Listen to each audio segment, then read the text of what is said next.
Bonjour Thomas Negaroff. Bonjour. Thomas, certains se sont émus, on en a d'ailleurs parlé tout à l'heure dans le vrai du faux, de voir les gros titres de la presse en France ne pas mentionner que l'on parlait d'une discothèque homosexuelle à Orlando, un bar gay. Vous nous ramenez à une époque où le silence, c'était bien plus que ça, il était généralisé, le compteur est à moins 43 ans. Oui, on revient ce matin le 25 juin 1973.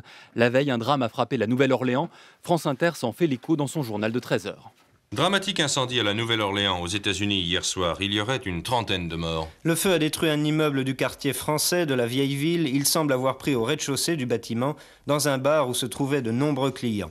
Des barreaux de fer placés devant les fenêtres ont empêché beaucoup d'entre eux de s'enfuir.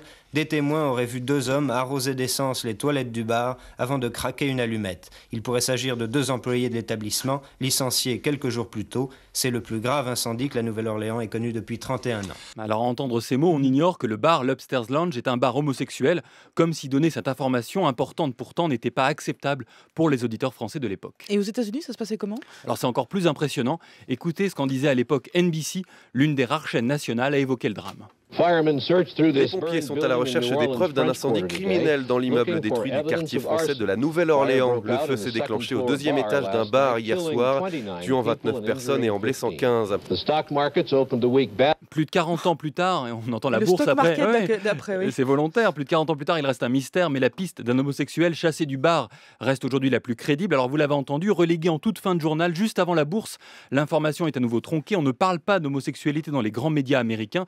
Il faut dire que c'est cette année-là, seulement en 1973, quelques mois après le drame, en décembre, que l'Association américaine de psychiatrie décide de rayer l'homosexualité de sa liste des maladies mentales.